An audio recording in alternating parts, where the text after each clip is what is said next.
is a story all about how a war photographer's life turned upside down, and we'd like to take a minute, just sit right there. We'll tell you how to show the pain in a world that doesn't care. In North Glasgow, born and raised, the writing desk is where Carol spent most of her days. She knew a guy, an ignorant fool, who became a war photographer straight out of school when the newspaper editor, up to no good, started making trouble in the neighbourhood. They got in one little fight when he looked at the pics and said, "From all of this score, I'll pick 5 or 6. In his dark room, away from the fear, while the public cry after their pre-lunch beers, if anything, he would wish the public would care, but he thought, nah, forget it, I'm back in the air. He pulled back into barracks about 7 or 8, back into the war zone, not a moment too late. He looked down his camera, he was finally there, a half-formed ghost, a shadow of despair." I know your husband's dying, but do you mind if I take a picture? Thank you. Cracking conversation, analytical interpretation, and igniting imagination with the Lit and Lang Gang. Hello everybody, welcome back to the Lit and Lang Gang. In some slightly unusual circumstances, we are going to be talking you through War Photographer today by Carol and Duffy. And virtually with us today, we've got, myself, Miss Graham, and 3 other teachers. Who else is with us, guys? Mr Grimmett. Miss Gray. Miss Gough. You actually remembered to say hello this time, Mr Grimmett. Failed already. Yeah, I know. Okay, wonderful. So, context of War Photographer. Miss Gray, Miss Gough, you said you had a little bit on this. Yes. There's not really a huge amount of interesting things to talk about in terms of war that's contextually relevant. The only thing really that stands out to me through research is that Duffy actually was inspired to write this poem because she was friends with a war photographer. So she has got that personal kind of experience. If you think about some of the other war poets like Wilfred Owen, who has that experience of being a soldier, Duffy has sort of an experience from the outside because she's friends with this war photographer. And a lot of the things that are explored in the poem are about really what a strange job it is for someone to be a war photographer, because they're in these conflict zones, but they're not fighting, they're not helping, but they're actually playing a really important role because they're documenting history and they're showing the realities, possibly not always the reality, sometimes maybe, propaganda and manipulated images, but they're showing us these things that are happening. And Duffy certainly would have known what this was like for their friend. So we can assume that within this poem, Duffy perhaps is trying to show us what it's like for this war photographer, and almost like a sort of tribute to her friend that was a war photographer as well. And the only other thing I was saying is that she often liked to talk about a number of different events in her poetry, like politics and issues in the world. So I know some of her later work, like from 2002, was like on terrorism and things like that. So she wants to bring it to the reader's attention in a world where they do not care, I guess. So, and I think that's really... To quote... I think it's quite relatable to a modern audience, this one. I think it's probably one of the ones in the anthology that kids feel most comfortable with. Duffy as a poet is really accessible, quite colloquial in the way that she writes. She uses... Yeah, like Armitage. Yeah, and in this poem and in a lot of them, she does a lot of listing, and that's really stylistic. So if anyone is looking at the A-level, at King John, we do the feminine gospels, and you notice actually War Photographer embodies a lot of her very stylistic approaches, just as kind of a wider reference there as well. So in terms of language then, because we're not together, we've struggled to kind of know what we're all going to separately say, so we're going to roughly go through it line by line. And looking at line 1, in his dark room he's finally alone. Personally, the first thing I noted was the personal pronoun in his dark room. He's unnamed, very much like the soldier in Bayonet Charged, but maybe that's actually to show an element of detachment. Do you think that could also be a metaphor for how the people or the public feel as well? They're in the dark a lot of the time about what happens at war. Yeah, definitely. I also like the adverb, he's finally alone. Like, this has been something he's been craving. Yeah. Like the overwhelming nature of the war, isn't it? That finally he's away from it and he's in his space where he can be safe. Yeah. I think so. He's gone into darkness as well, hasn't he? It's like there's that book, like Joseph Conrad, Heart of Darkness, about going into kind of the depths of something really horrible and traumatizing. He can't actually escape it, so he's been in a dark place, but then he's come back to a dark place. But at least this one, he feels an element of sanctuary and safety. Yeah, definitely. Well, he mentions on the next line, kind of almost in contrast that, with spores of suffering set out in ordered rows. And I think it kind of contrasts the idea of this finally alone, this is almost like his calm place, yet it's full of suffering. Yeah, it's got that it's got assonance and sibilance there as well. Yeah. You've got the repetition of the O sound. Yeah. Is it kind of like a, I don't know, trying to control? I think so. Yeah, it's about he's trying to control everything in ordered rows. I heard something as well that the graves are set out very much like ordered rows as well. So there's almost a parallel to that. But I don't know how many students might be familiar with developing photographs. So usually we have photographs straight away on our camera, but something that's still used today by some people and was used in the past was you had to get the way to develop photos was to take the negatives into a completely dark room. If the normal light spoils it, then it ruins the image. And so you had to basically, all you're allowed is a red light, which would affect the development of it, and you'd have to watch the photographs develop in a completely dark room. Yeah, it's odd to think that people wouldn't. I know it's mad. Maybe it's my age, but to think people don't know about.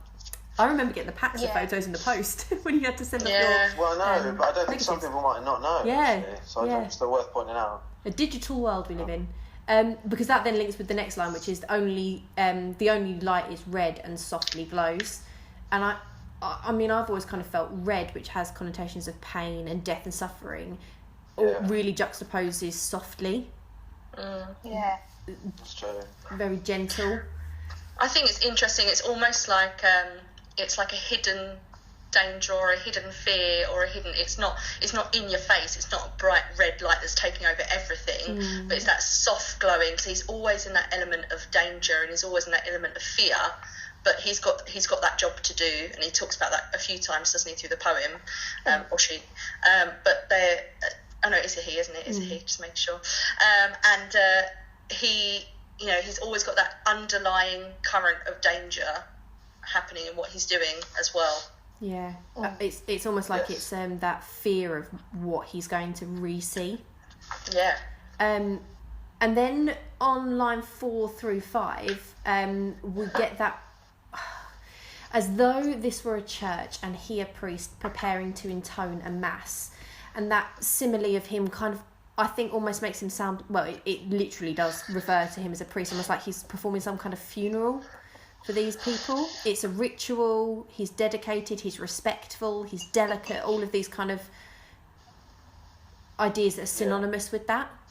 I think that reference to the Bible of all flesh is grass as well. It's quite reminiscent of a funeral. I believe that's from the Bible. That's talking about how life is ephemeral and doesn't last for very long. Coming back to the idea that people are dying in war, I suppose. Yeah, it's also seen in Handmaid's Tale as well, which is one of the texts at A-level. Yeah. It's the idea that life is temporary. So it's the mortality it is illustrating there, that we can all die. Yeah, absolutely. Cheerful? I was going to say, except for me. And then into stanza 2, it starts with, he has a job to do. I think that short sentence really contrasts the calmness of stanza 1. It's like clinical, it's detached. Again, maybe almost like he was getting quite emotionally invested. He has a job to do. He has to bring himself back to the here and now. Yeah. And so those places, Belfast, Beirut, Phnom Penh, all quite hard-sounding places. They're also all plosives. All places that have had war in them. I think that, It's the plosive alliteration as well, isn't it? Which just and the fact that each one is its own individual sentence probably shows the impact of each conflict. Each conflict has that huge impact, and it's, even though it's just one word, it's having that huge impact on everybody that's been involved in that conflict. Yeah, and I think it's nice that she picked really different places, and also just not your ones that people probably would expect. you know, I'm not entirely sure when this poem was written. Anyone know? I think it was 30 years ago, wasn't it? Someone will look it up quickly. Yeah, I'm not entirely sure. I like the fact that she chose Belfast because that's somewhere quite close to home, which, I mean, especially a lot of modern readers and kids studying this maybe don't realise how close war does come. 1985. 85. So... Who's maths? Oh no, we're all English. Oh, gosh. We need Mr. McHugh. 85, 35 years ago. Yes. Yes, 35 years ago. Yeah. And I suppose, again, is that the height of the Troubles in Ireland? The 80s? Possibly. We need Mr. Sweeney, history teacher. I don't know. I think it was. Maybe yeah, going a bit far. 80s, wasn't it? Yeah, but all I've just thought was always with that Belfast, that's really close to, because Duffy is from England. So... Yes. Also Scotland, but either way, she's definitely from the UK, and Belfast just highlights how close war does come to the United Kingdom, and even like modern audience readers, kids sitting down to analyse this poem maybe don't even realise how close historically war has come to us, and I think that kind of highlights that as well. Yeah, the Troubles were actually from late 1960s to 1998. That was a long time. So she would have certainly had experience of those things going on, and I'm fairly certain that the Troubles sort of spilled over into England and there were attacks and things happening, so that obviously would have been something that she would have had experience of. So that's perhaps Duffy putting a little bit of her own experiences in there as well. I would imagine. I remember sort of being a little child going up to London and my mum being really cautious about things, because obviously 96, I would have been about 4 or 5. That's probably about right. That kind of thing was, if you are unsure of the Troubles, then go back and listen to the Storm on the Island podcast where we talk about it in a lot more detail. But yeah, that came really close to England. We okay to talk about stanza 2? Any last things from stanza 1 that I missed? I had something structurally, but do you want me to come back to that? Should we do structure separate?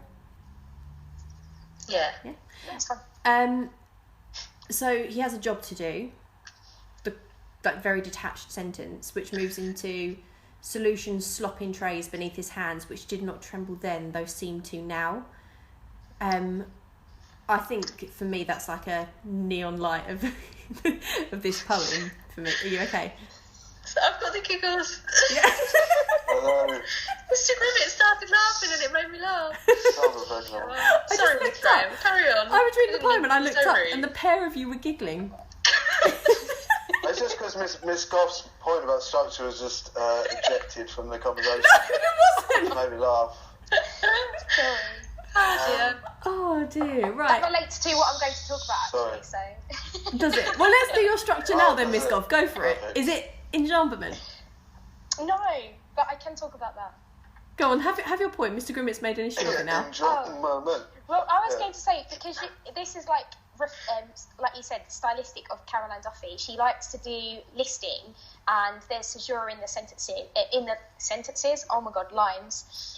He has a job to do, and then you've got that bit later on, which is rural England in line 9, and it creates this like staccato effect where it's almost like he's disjointed and he's struggling to adapt in this new, trying to remove his emotions from what he's doing. And he thinks about rural England and how they're like the simple pleasures of life. Do you think it's almost like rural England makes that, it almost like England itself makes that sort of the separation between the war that's going on in other countries and them is almost like that caesura is showing that as well. Because we think that as well, don't we? We think on some level it doesn't really affect us, so we're not always as affected as that should be. Yeah, I like that. If we can separate ourselves from it because it's not actually physically happening in front of us. Yeah. Almost. Yeah. I don't Like know. coronavirus, which we can't. I don't know why I brought that in. I brought that. No, that was tasteless, Mr. terrible. Grimmett. So completely tasteless. Do you know what? These will stay on YouTube, and in years to come, people might find them and kind of go, "What the hell are they talking about? Why are they all sounding so odd? Why are they all separate?" What's coronavirus? Sorry. I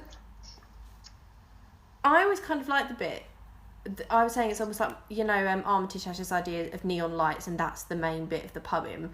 I like the solution stopping trays, because I think solutions, obviously the literal solution he's got the photos in to develop, but solutions maybe to the war, solutions to the conflicts that they're going through, almost like they're right there, but they can't get them, they can't access them. And the irony that when he took the photos he wasn't scared, but now he is. Yeah, definitely. It's probably like the adrenaline of the situation that he found himself in, and he's surrounded by the action and all those sorts of things, whereas now it's just him in his room by himself, and all of a sudden the gravity of the situation hits him almost. Yeah. I think he has to be trained. He's supposed to take photos of these places, presumably, as you say, as a solution to the wars. If you show enough people what's happening, maybe it stops the likelihood of these wars happening. Maybe other people would intervene. But also, I suppose he's trained to not get emotionally attached, just to document. Yet when he comes back, it's almost like he is affected by it. Yeah, it's almost like a PTSD, isn't it? It goes really well. I mean, I know we're not at this point, but obviously it goes very well with Remains for that reason. Isn't that like the slops bit? That sounds a bit careless, like the bit where they talk about this. They compare it to being sport in Remains. Toss the guts back in. Toss the guts. Yeah, very careless. That's right. Yeah. And then the next bit is really similar to Home Again, to Ordinary Pain. That's really similar to Remains as well. And the end of story, except not really. And then it contrasts that idea of home, isn't it? To Ordinary Pain, which simple weather can dispel. It's a very British idea, isn't it? But we're very disconnected from what's really going on. That we could, I mean, as it goes into later on, we could look at these photos, but it's a lovely day outside, and that lifts our spirits enough that we can forget everything else that's going on. Yeah, I think like those ordinary pain, it's almost like the first world problems, you might refer to it now, that sort of idea of, you're feeling a bit down, or you're fed up with being at home, or but it's sunny, so that's okay. Yeah. It is exactly that kind of thing, isn't it? Whereas the troubles that he had before, the things that he's documented, the weather makes no difference to the war. No. It might be slightly less, it might be slightly harder on the soldiers if it's raining or if it's cold, but in reality they're still facing death and facing, conflict all the time. Yeah, definitely. Yeah. And then into lines 11 and 12, to fields which don't explode beneath the feet of children running in a nightmare heat. And that rhyming couplet there, and I think because both line 11 and line 12 start with something of innocence or of happiness. So fields we associate with like open spaces, freedom, running children, innocence, and both of them end with like that idea of something destructive, exploding mines under their feet, and nightmare heat. So innocence versus pain. Yeah, that apparently is a direct reference to a very famous picture that was taken of a young girl who was in an explosion in, I think it was Vietnam, and she took all her clothes off and ran down a street because her body was burning, essentially. Her body was on fire, and there's a picture of her sort of screaming in the middle of the road, and that apparently is reference to that photograph. It's quite an upsetting photo. I think you Google that one, Vietnam War photos of children. It's one of the first one that comes up. Yeah, it's quite horrible. It's quite an upsetting photo. Just kind of, I remember I've shown it to classes in the past, and they've all kind of laughed a little bit at the beginning, and then you kind of explain what's happening in the picture. It is very upsetting. So do look. It's fine, but just be aware that it's not very nice. No. And then again, stanza 3 starts with another short sentence. Something is happening. I feel that injects a bit of drama now. It's been quite calm up until this point. Something is happening. As though this is now something we need to take note of. It's not a memory anymore. This is something now in his life. Would we call that a Volta from a structural perspective? Would you say that's enough to be a Volta? Perhaps. I think you could argue it. Mm-hmm. Yeah. There's a weird. I mean, the present tense of it is quite striking to me. Yeah. It's not. It's like it's happening now. I don't know why she chooses that. Obviously, it makes it seem like it's more real, doesn't it? I suppose. Yeah.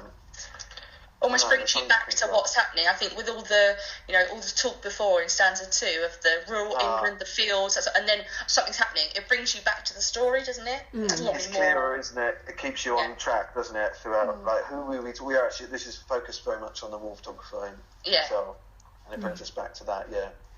And then we've got a stranger's features faintly start to twist before his eyes. That's ending on line 14. I almost like the.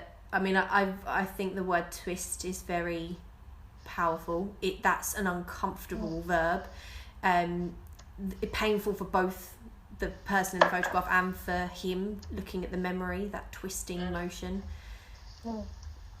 And then on line 15. Yeah.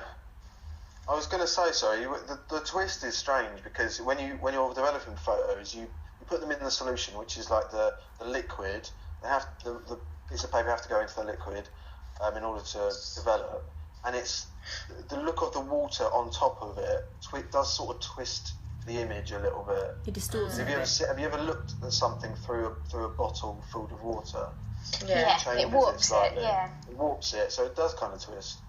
And that half-formed ghost, I suppose, is quite literally quite a good analogy, a metaphor, isn't it? Something that's half appearing. But what do you think? Is there another interpretation of that?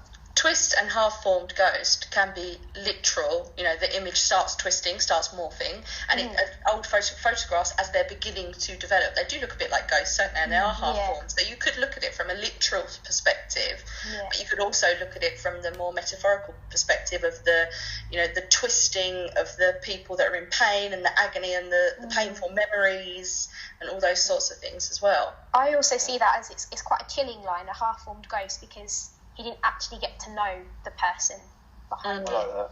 Yeah.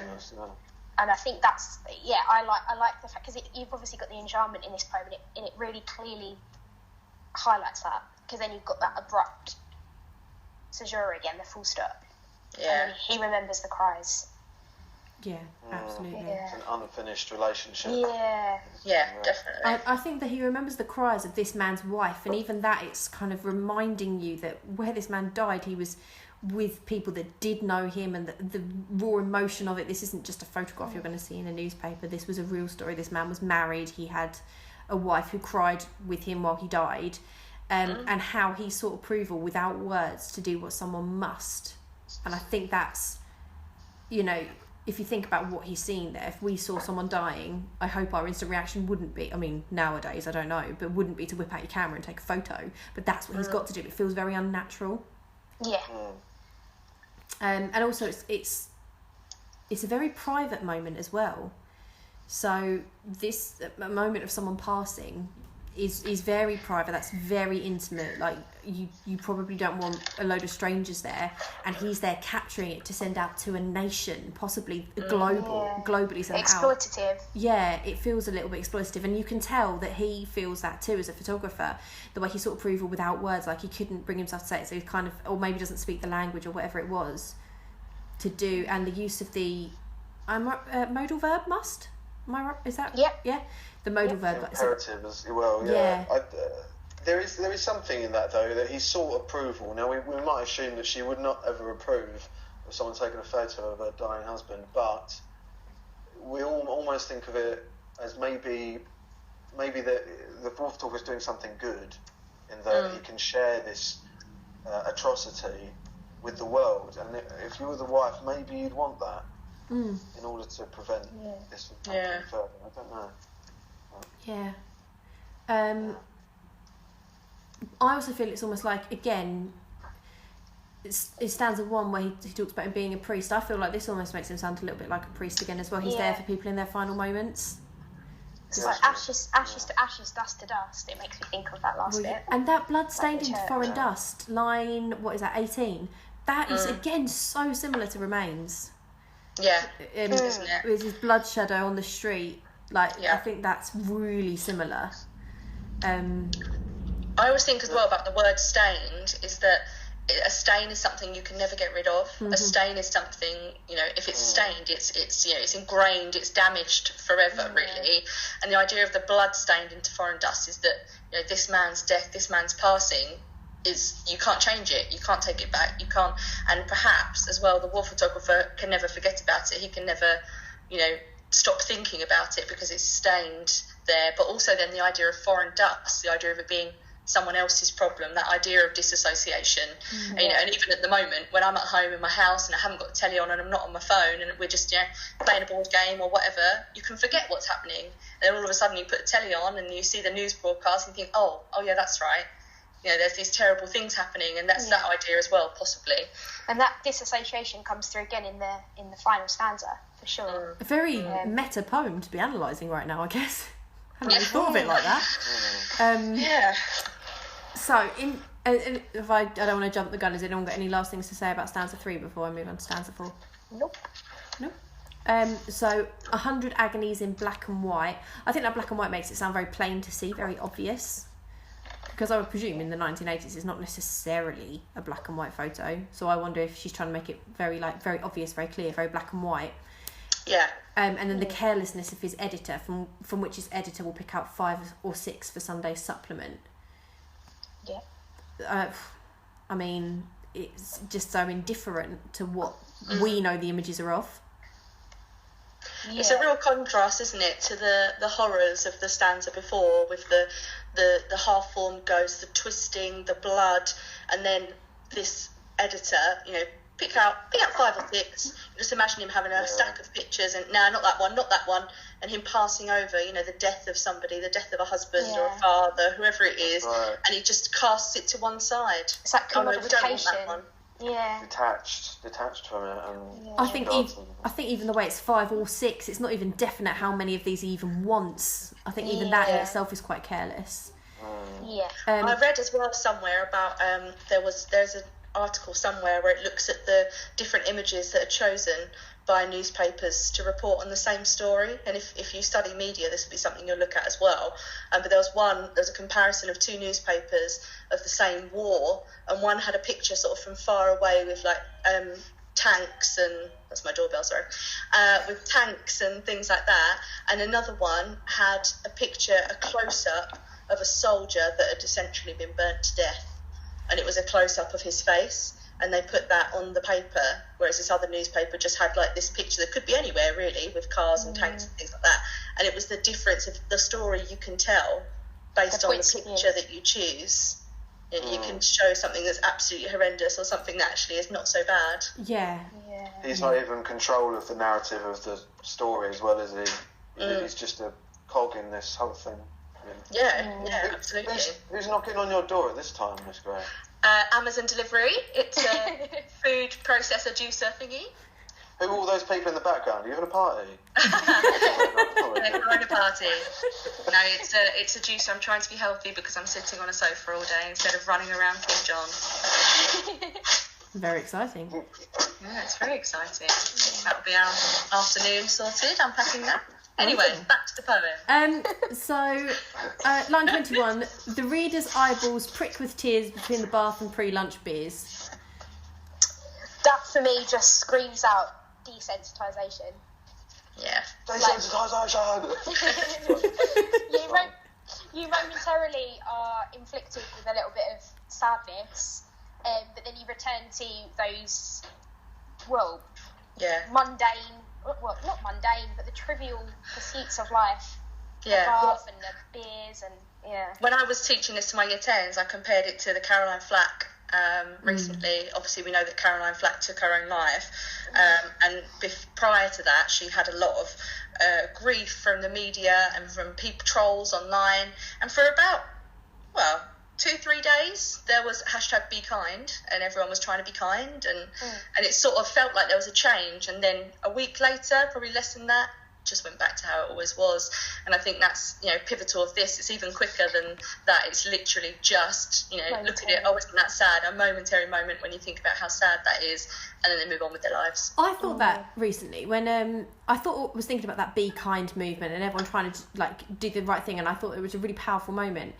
And then at the moment, I mean, in our own way, we are all struggling with this lockdown. And don't get me wrong, it's that first world problem thing, isn't it? Like, oh, I got upset the other day because there was I couldn't get any lentils from the supermarket, and I was like, oh, this is very first world problems. And What's Sam, a big deal? it is a big deal. It is a big deal. And then Sam Smith took to social media to talk about how he was struggling with the isolation, and he got torn to shreds. Now, don't get me wrong. Okay, I get what people are saying. There are worse things, but. Yeah. That's his experience, and that be kind thing meant nothing. It was, oh, here's the tears of Caroline Frack, and now we're all going to turn on Sam Smith because he's struggling with isolation, which, let's face it, we all are in our own ways. Yeah, and there are people saying that he should be okay because he's in $1 million mansion and all those sorts of things. Well, he might have anxiety, he could have depression, you know, he could have any of those things, and the thought of being without other people that would normally perhaps distract him, that's going to be hard for him. And again, it's this thing here, isn't it, that sometimes people are almost blinkered to things that don't directly affect them. And I think with the tear eyeballs pricked with tears between the bath and pre-lunch beers, I always like the internal rhyme with tears and beers. It's almost like you fleetingly go over the tear, because an internal rhyme will create that driving force anyway. It will make it go that little bit faster, and it's like you gloss over the tears and you carry on with your life. And you move on. Yeah, speeds the pace up, doesn't it? Yeah, definitely. Any last bits on that line before I move into the final bit? No. Cool. I just don't want to do what I did to Miss Gough again. All right, Mr. Grimmett. I expect that from him. You know? Ever since he insulted me in that department meeting about 2 years ago. Yeah. From me? Yeah. Oh. Who are you again? Oh yeah. I said, be kind, Mr. Grimmett. Be kind. How does it feel that nobody knows who you are? I'd forgotten about that. That's all right. You're welcome. Remember that always. It'll keep you grounded. Yeah. And humble. And humble, yeah. From the aeroplane, stop being horrible. Stop being mean. From the aeroplane, he stares impassively at where he earns his living, and they do not care. I kind of like the way he's above them and he's looking down, almost as though he is metaphorically looking down on them as well, judging. He sees himself it's a really strange ending, isn't it? I find it a very bizarre ending. In this far he's looking at the other people, the people who momentarily cared and then just carried on. He's feeling towards them, and it's like a cyclical structure, isn't it? Because he's going back out again to go and look at another war or another conflict zone. But is the day a little bit ambiguous? Because he does say at where he earns his living. He earns his living in England, but also abroad. So that's ambiguous. So then I don't know, the they could be the people in these war-torn countries all. Yeah, that's true. Could be either, couldn't it? Leaves it to the reader to... Yeah. I don't want to prematurely move us into structure, but I do like how this almost ends in a cyclical way, because he's now going back out there, and then it's almost like he's then going to come back again to the beginning quite soon, and come back to his darkroom again. It's almost like it's just going around and around, and nothing changes. Yeah. Well, that leads us perfectly into structure then. So it is in a rhyme, isn't it? But it's quite an unusual rhyme. So lines of each stanza 2 and 3, and lines 5 and 6 of each stanza rhyme, but it doesn't necessarily read in that way. No. But it is consistent though. It's consistent. Yeah. So it's not an irregular rhyme. It's consistently in rhyme. It just does. You don't read it as in with balls of suffering set out in ordered rows. The only light is red and softly glows. You don't. It's more conversational than that. Yes. Yeah, I think it almost the structure of the poem is almost reflective of the photographs, because the photographs are set out in ordered rows, aren't they? So they're quite rigid, but actually all the pictures are showing something different, and all the pictures, some of the pictures have this half-formed ghost, some of them are twisting, and if we think about the picture, so it's got that rigid structure, the ordered rows, but actually it's got a bit of chaos within it. Yes, right. I completely agree. It's like each of these is one of these spools that he mentions, and in each one has its own kind of suffering. Yeah. there is a lot of juxtaposition. You guys brought up a lot of instances where you get the opposites and contrasts. And I think that thematically in this, there is that idea of chaos, of war, and also of ordering and structure. Trying to make sense of something that's really nonsensical, I suppose. Yeah. Anything else with structure? I think we mentioned most of it as we were going through. There's obviously quite a lot of enjambment, caesura. Yeah. But that's all, each one sort of is self-explanatory, isn't it? Yeah. In which case then, themes and comparisons. Effective conflict. Well, I did hear, just as an extra theme, I did hear someone was saying, I think it might have been Mr. Gough, he was talking about a big theme of this, is trying to... We've just lost Miss Gray, she's just left. I'll try and get her She's back. probably going to look at a juicer. I'll try and get her back. This is perfect, so I have no idea what I was going to say, so... You were saying, there she is. There she is. I got kicked out. I don't know what happened there. Yeah, I was going to say, one of the big themes in here is trying to document war, but actually it kind of being impossible in a way to completely be able to document exactly what it's like. Yeah. And he's only got photographs to an extent. Really, he takes those photographs. Are they really a solution to the war? Not really. Most people are pricking their eyes with tears. So there is that as a kind of a more complex theme, I suppose. So I think in terms of comparison, I think this is a good one to compare with Remains. Definitely. They're both quite sort of informal, but have their formalities to them. And also the idea of PTSD, I would always explore with this and Remains, and the idea of war not just affecting you when you're in the war zone, but actually when you're home as well. Yeah. I mean, could you have Poppies as well with like the internal conflict? Yeah, I was thinking like this emotional conflict. There is. He goes through a lot of internal conflict with should he photograph this person?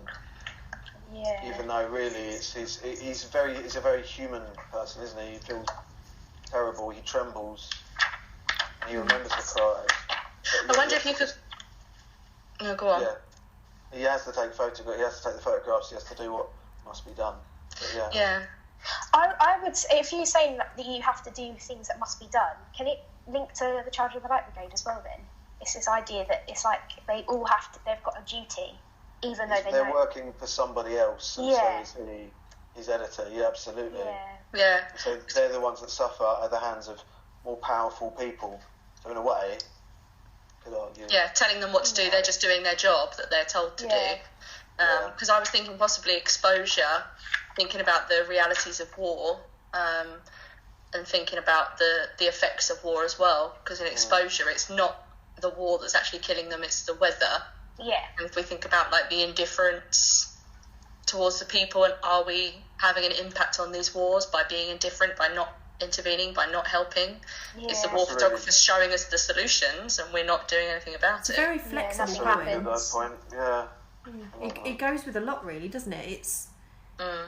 It's a nice one. I mean, I highly doubt, at least for a little while, it's going to be the named poem, because it was in 2018, wasn't it? 2019, last year, it was the named poem. So I don't think you get it. But that is actually, in a way, quite nice, because then, depending on the question, you could link this quite a few ways. Anything. Yeah. Apart from weather, it goes with most of the ideas, doesn't it? Yeah, it does. Super. Right. Thanks so much for tuning in again, guys. Later this week we are going to record our final poem, which is Kamikaze, which I think Miss Gough is going to lead, because Miss Gray and I discussed before you joined the chat that we're not a massive fan of Kamikaze. But yes, thank you very much for tuning in. Thank you very much to Mr Grimmett, Miss Gray and Miss Gough for coming online and joining in. And we hope that you are all staying safe and well and inside your houses. Thanks for listening, guys. Bye. Bye.